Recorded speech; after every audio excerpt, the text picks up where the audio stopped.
بسم الله الرحمن الرحيم الحمد لله رب العالمين الصلاة والسلام على رسوله الأمين وعلى آله وصحابه الطيبين الطاهرين ومن تبعهم بإحسان إلى يوم الدين أما بعد وقال الله تعالى في القرآن الكريم أعوذ بالله من الشيطان الرجيم بسم الله الرحمن الرحيم إنك لعلى خلق عظيم وقال رسول الله صلى الله عليه وسلم إنما بعثت معلما صدق الله وصدق رسول الله صلى الله عليه وسلم.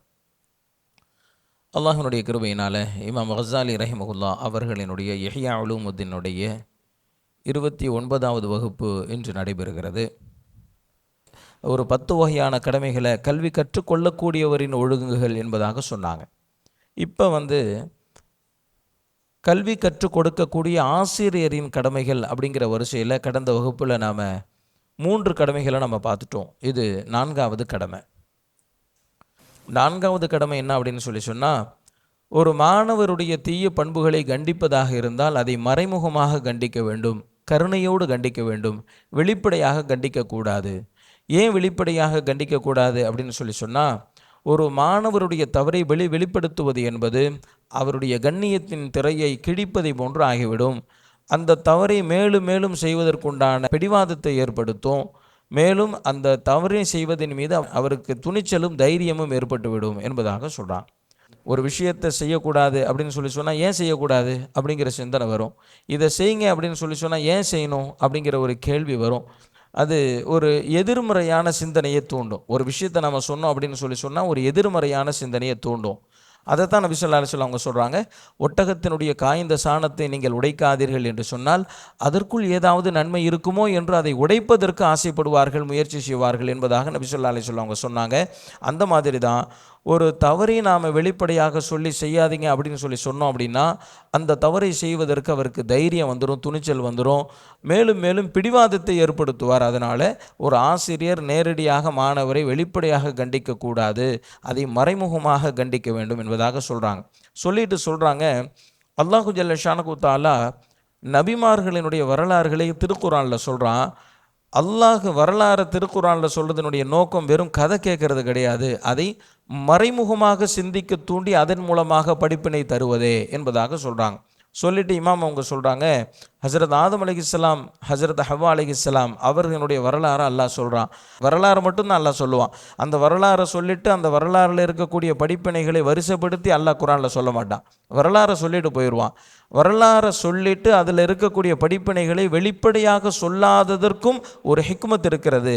அந்த ஹிக்மத் என்ன அப்படின்னு சொன்னால், ஒரு செய்தியை சொல்லி மறைமுகமாக உணர்த்துவது, குறிப்பால் உணர்த்துவது இருக்குது இல்லையா? இந்த குறிப்பால் உணர்த்துவது என்பது பொதுவாக அறிவை தூண்டுகிறது.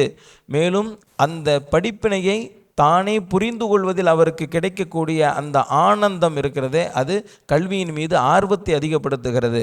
மேலும் அது அவ்வளவு எளிதில் அவருடைய சிந்தனையை விட்டு மறைவதில்லை என்பதாக சொல்கிறான். 3 காரணத்தை சொல்கிறான்.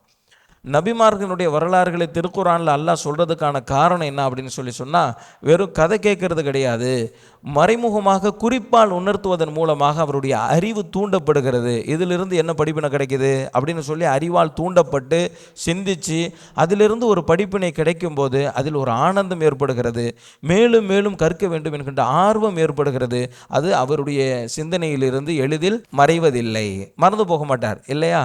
அப்போது அல்லாஹ்வினுடைய பாணியை என்ன அப்படின்னு சொன்னால், நேரடியாக சொல்லாமல் ஒரு சரித்திரத்தை சொல்லி குறிப்பால் உணர்த்துவது, படிப்பினை நம்ம சிந்தித்து அதனுடைய படிப்பினையை நாம புரிந்து கொள்ள செய்வது, இது அல்லாஹ்வினுடைய பாணி. நபி ஸல்லல்லாஹு அலைஹி வஸல்லம் அவங்களும் அந்த மாதிரி தான் சொல்லியிருக்கிறாங்க.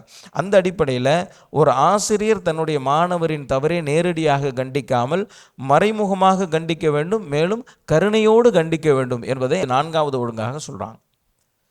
அடுத்து ஒரு ஆசிரியரினுடைய 5வது கடமை என்ன அப்படின்னு சொன்னால், ஒரு ஆசிரியர் தன்னுடைய மாணவருக்கு எதை போதிக்கிறாரோ அது அல்லாத மற்ற கல்விகளை சாதாரணமாக காட்டக்கூடாது, அதுவும் சிறப்பு வாய்ந்தது என்பதையே மாணவருக்கு கற்றுத்தர வேண்டும் என்பதாக சொல்கிறாங்க.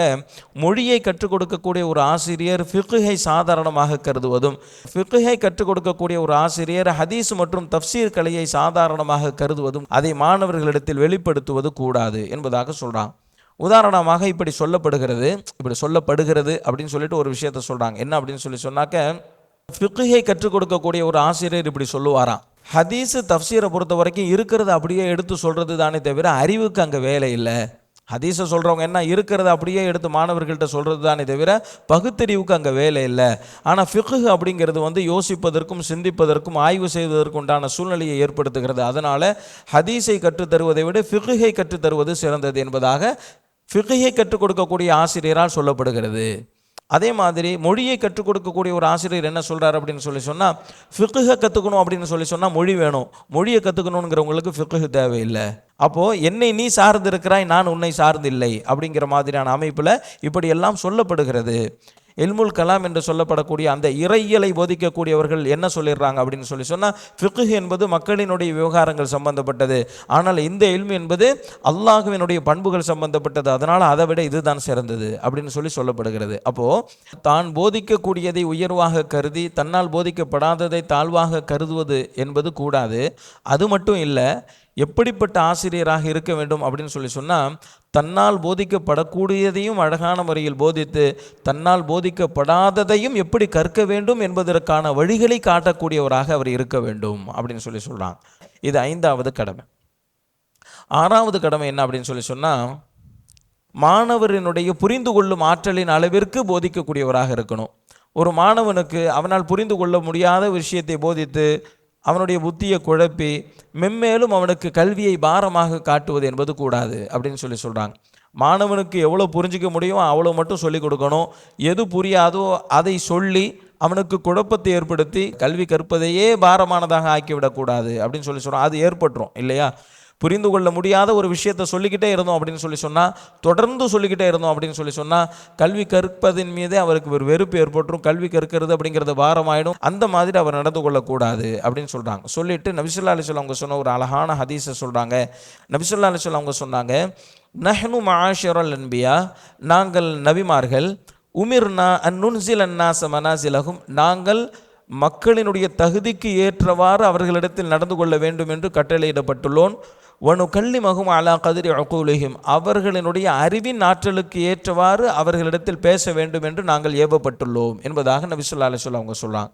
மக்களுக்கு எதை புரிஞ்சிக்க முடியுமோ அதுக்கு தகுந்த மாதிரி பேசணும், அவங்களுடைய தகுதி என்னவோ அதுக்கு தகுந்த மாதிரி நடந்துக்கணும் அப்படிங்கிறத நபி ஸல்லல்லாஹு அலைஹி வஸல்லம் அவங்க சொன்ன இந்த செய்தியை சொல்ல வராங்க.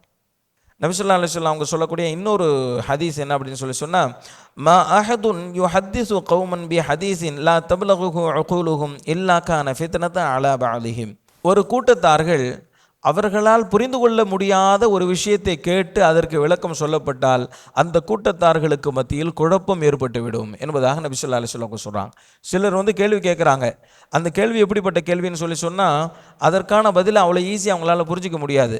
அப்படிப்பட்ட ஒரு கேள்வியை கேட்குறாங்க அப்படின்னு சொன்னால், அதற்கான பதிலில் அந்த கூட்டத்தார்களுக்கு மத்தியில் குழப்பம் ஏற்பட்டுவிடும் அப்படின்னு நபி ஸல்லல்லாஹு அலைஹி வஸல்லம் அவங்க சொல்லக்கூடிய இன்னொரு ஹதீஸை கொண்டு வர்றாங்க. ஹஸரத் அலி ரலியல்லாஹு தஆலா அன்ஹு அவங்க சொல்லக்கூடிய ஒரு செய்தியை சொல்கிறாங்க. என்ன அப்படின்னா, ஹஸரத் அலி ரலியல்லாஹு தஆலா அன்ஹு அவங்க தன்னுடைய இதயத்தை சுட்டி காட்டி சொன்னாங்க, இங்கே நிறைய ஏராளமான கல்விகள் இருக்கிறது, இதை சுமந்து செல்லக்கூடிய ஆற்றல் உள்ளவர்கள் நிறைய இருந்தால் நன்றாக இருக்குமே என்பதாக சொன்னாங்க. அப்படின்னா என்ன, என்கிட்ட இருக்கக்கூடிய கல்வியை பூரா போதிக்கலாம், ஆனால் போதிக்கப்பட்டால் அதை புரிந்து கொள்ளக்கூடியவர்கள் நிறைய இருந்தால் நல்லாயிருக்கும், அப்படி இல்லையே அப்படின்னு சொல்கிறாங்க. இப்போ கல்வியை புரிந்து கொள்ளக்கூடியவர்கள் குறைவாக இருக்கிறதுனால இருக்கக்கூடிய கல்வியை போதிக்க முடியாமல் இருக்குது அப்படிங்கிற ஆதங்கத்தில் ஹஸரத் அலி ரலியல்லாஹு தஆலா அன்ஹு அவங்க சொல்கிறாங்க.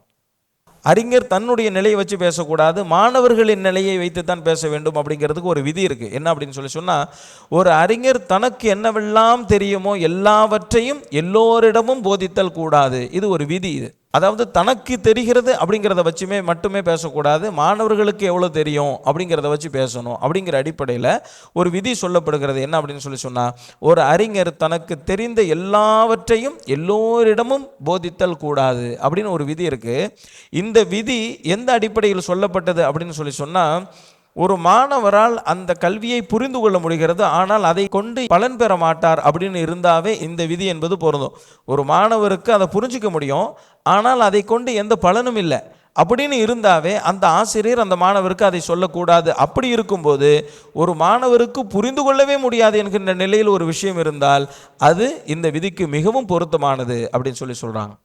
அப்புறம் ஹஸரத் ஈசா அலைஹிஸ்ஸலாம் அவங்க சொன்ன ஒரு செய்தியை சொல்கிறாங்க. என்ன அப்படின்னு சொன்னால், பன்றிகளின் கழுத்தில் முத்துக்களை கோர்க்காதீர்கள். ஏன் அப்படின்னு சொன்னால், ஞானம் என்பது முத்துக்களை விட சிறந்தது, கல்வியை வெறுக்கக்கூடியவன் பன்றியை விட கீழ்த்தரமானவன் என்பதாக ஹசரத் ஈசா அலைஹிஸ்ஸலாம் அவங்க சொன்ன ஒரு செய்தியை கொண்டு வராங்க. என்ன அப்படின்னா, கல்வியினுடைய மதிப்பு தெரியாதவன்ட்ட போய் கல்வியை சொல்லாதீங்க. ஒரு பன்றிக்கு முத்தினுடைய மதிப்பு தெரியுமா? தெரியாது.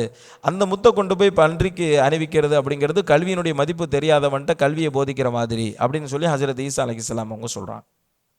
இமாம் யஹ்யா இப்னு முஆத் ரஹிமஹுல்லா அவங்க சொல்கிறாங்க, கோப்பையின் அளவிற்கு தகுந்தவாறு நீர் ஊற்றுங்கள், அறிவின் ஆற்றலுக்கு தகுந்தவாறு அள்ளி கொடுங்கள் என்பதாக சொல்கிறாங்க. சொல்லுவாங்கள்ல, கோத்திரம் அறிந்து பொன்னை கொடு, பாத்திரம் அறிந்து பிச்சை போடு அப்படின்னு சொல்லுவாங்க இல்லையா? அதனுடைய மீனிங் வேற. அது இவங்க அளவை வச்சு சொல்கிறாங்க. கோப்பையினுடைய அளவிற்கு தகுந்தவாறு நீர் ஊற்றுங்கள், கோப்பையினுடைய அளவிற்கு தகுந்தவாறு நீர் ஊற்றுங்கள், அறிவின் ஆற்றலுக்கு தகுந்தவாறு சொல்லிக் கொடுங்கள், அள்ளி கொடுங்கள் அப்படின்னு சொல்கிறாங்க. சரிங்களா? அப்புறம் நபி ஸல்லல்லாஹு அலைஹி வஸல்லம் அவங்க சொன்ன ஒரு ஹதீஸை கொண்டு வர்றாங்க. என்ன அப்படின்னு சொன்னால், அன்சிலுன் நாஸ மனாசிலஹும், மக்களினுடைய தகுதிக்கு ஏற்றவாறு அவர்களிடத்தில் நடந்து கொள்ளுங்கள் என்பதாக நபி ஸல்லல்லாஹு அலைஹி வஸல்லம் அவங்க சொன்ன செய்தி ஒன்று கொண்டு வராங்க.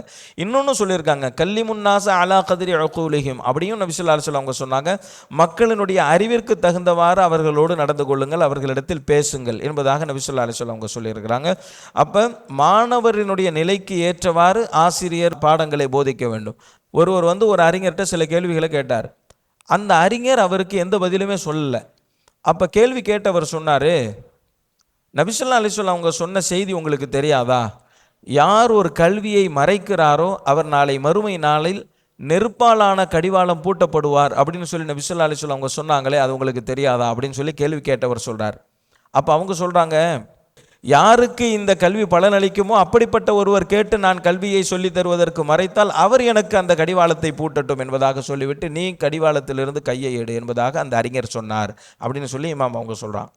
அதாவது ஒரு கேள்வி கேட்கறது, சொல்லலை அப்படின்னு சொன்னாக்கே நான் கேட்டால் சொல்கிறது இல்லையான்னு கேட்குறது. உனக்கு தேவையில்லை அதனால தான் சொல்கிறது இல்லை, எனக்கு தெரியல அதனால் சொல்கிறது இல்லை அப்படிங்கிறது கிடையாது. ஆனால் அவங்க என்ன நினச்சிக்கிறதுனா, இவங்களுக்கு தெரியலை அதனால் சொல்கிறது இல்லைன்னு நினச்சிக்கிறாங்க. அப்படி கிடையாது, உனக்கு தேவையில்லை அதனால் சொல்கிறது இல்லை அப்படிங்கிற அந்த அமைப்பில் உள்ள ஒரு செய்தியாக இதை அவங்க கொண்டு வர்றாங்க.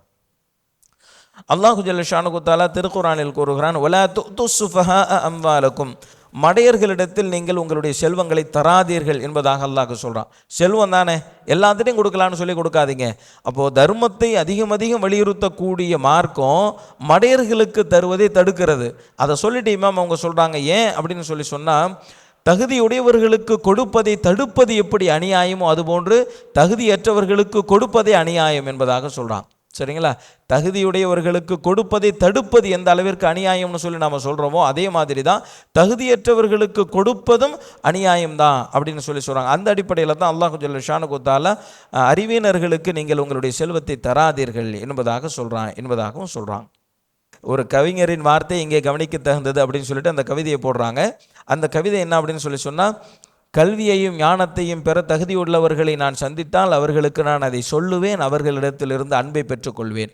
அப்படி உள்ளவர்களை நான் சந்திக்கவில்லை என்று சொன்னால் அது என்னிடத்திலேயே பத்திரமாக இருக்கட்டும். ஏன் என்று சொன்னால், முத்துக்களை நான் விலங்குகளுக்கு மாலையாக அணிவிக்க விரும்பவில்லை. அறிவிலிகளுக்கு கல்வியை போதிப்பதும் அறிவாளிகளுக்கு கல்வியை மறைப்பதும் சமமே என்பதாக சொல்கிறான்.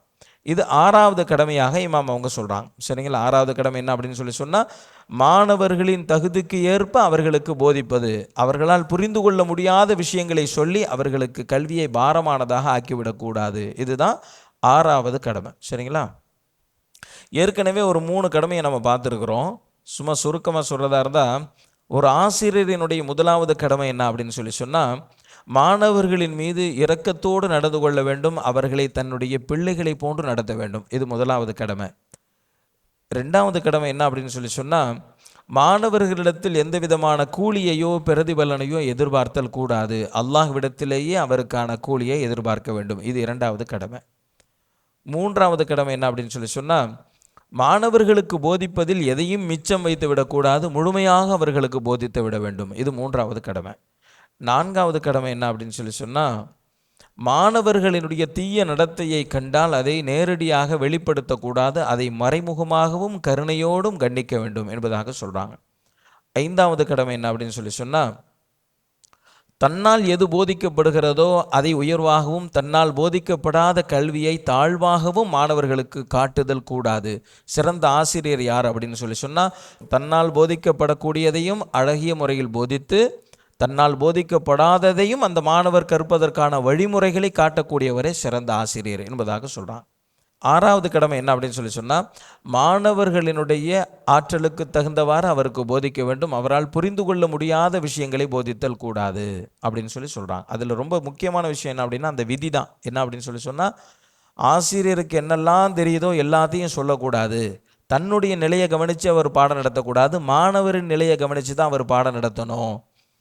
இந்த விதி அப்படிங்கிறது யாருக்கே பொருந்தும் அப்படின்னு சொன்னால், ஒரு மாணவருக்கு அதை புரிந்து கொள்ள முடியும். ஆனால் எந்த வகையிலும் அந்த மாணவருக்கு பலனில்லை என்று இருந்தால் அந்த விதி என்பது பொருத்தமானது தான். அப்படி இருக்கும்போது மாணவர்களால் புரிந்து கொள்ளவும் முடியாது அப்படின்னு இருந்துச்சுன்னு சொன்னால் இந்த விதி என்பது மிகவும் பொருத்தமானது அப்படின்னு சொல்கிறாங்க. சரிங்களா? இந்த 6 கடமைகளை நம்ம இது வரைக்கும் பார்த்துருக்குறோம். அடுத்த வாரத்திலிருந்து 7வது கடமைகளை இன்ஷா அல்லாஹ் நம்ம தொடர்ந்து பார்க்கலாம். அல்லாஹு ஜல்ல ஷானுஹு தஆலா சிறந்த முறையில் கல்வியை கற்று பிறருக்கும் போதிக்கக்கூடிய தௌஃபீக்கை நமக்கு தந்தருள்வானாக. சுப்ஹானல்லாஹி வ பிஹம்திஹி சுப்ஹானக்கல்லாஹும்ம வ பிஹம்திக அஷ்ஹது அல்லா இலாஹ இல்லா அன்த அஸ்தக்ஃபிருக வ அத்தூபு இலைக். ஸல்லல்லாஹு அலா முஹம்மது ஸல்லல்லாஹு அலைஹி வஸல்லம் ஸல்லல்லாஹு அலா முஹம்மது ஸல்லல்லாஹு அலைஹி வஸல்லம் ஸல்லல்லாஹு அலா முஹம்மது யா ரப்பி ஸல்லி அலைஹி வஸல்லம். ஹபீபல்லாஹ் ரசூலல்லாஹ் இமாமல் முர்ஸலீன். ஹபீபல்லாஹ்